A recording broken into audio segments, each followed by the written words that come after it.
Salutations everybody, it is Matty here today with a Star Wars discussion video. This time I want to talk about the Resurrection update that recently dropped featuring 3 brand new story missions focusing on the rise of the First Order, 2 new heroes, as well as a brand new map, amongst other things like a ton of crates for us to open. The bulk of this discussion is going to be focused on the story missions that had been added to the game because that's where I was most curious, but we'll also be talking about the addition of Phasma and Finn. I also want to make everyone aware I'm going to be spoiling Battlefront 2's story as well as the missions I played here because it's only about an hour's worth, so if you plan on playing them at any point in time, feel free to tab off now. And without further ado, let's get into the discussion. So I didn't make it a secret, I was incredibly disappointed with Battlefront 2's campaign. I went in with very low expectations and was still shocked at how disappointing it was because of the predictable character twists as well as how rushed the story was overall. With the release of the Resurrection DLC, I wasn't hoping for a giant turnaround, but at least some redeeming narrative qualities now that the characters had been established and we knew what was going on in the universe. That maybe the Star Wars story that we were hoping for would take its time and actually deliver a little bit more. I wasn't expecting any drastic changes on the gameplay front of things, and I'm glad I didn't, considering the fact that yes, it's still a lot of wave-based mission structures where you're killing tons of stormtroopers or destroying tons of ships for what feels like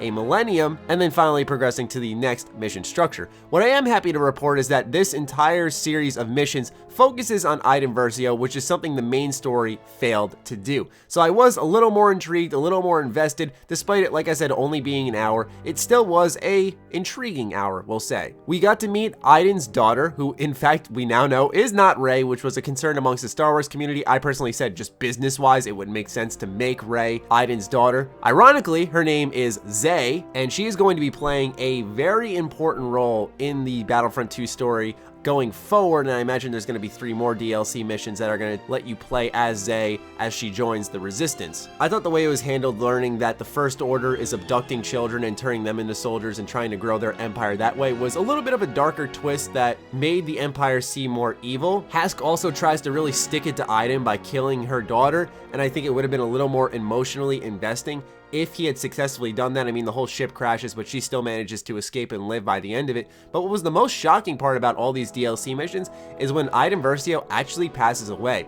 It was kind of in a Walking Dead fashion where she had a tiny little cut on her side, but she managed to die from it anyway. But apparently the one blaster Hask was using was enough to kill her. But I digress, I'm nitpicking at this point. Overall, the way this was handled was solid, but felt also a smidge rushed. I mean, the way Zay reacted to learning that her father had passed away, and then not even hours later, her mother passes away. I thought to myself, this girl is having the worst day of her life, and she's barely emotionally reacting. While I thought the scene was handled well, it just didn't seem to emotionally hit like it really should have when you lose both your parents in the same day. Likely due to its small sample size, there weren't any heavy eye-rolling moments or things I didn't really like. In fact, I did enjoy my time with these missions. Returning to Vardos and seeing all the atmospheric ash falling from the sky based off what had happened in the story was actually a very cool moment because you had already known what happened originally before all of this. Also, seeing that now Iden has a older woman kind of model solidifies even further that this game needs to add skins, because now we can have an older version of Leia, we can have an older version of Iden Versio, amongst many other things that we can use in the expanded universe. So once again, EA, cosmetics are likely the route that you just simply don't want to take. But that's enough about the story. I briefly tested both Finn and Phasma, and in my opinion,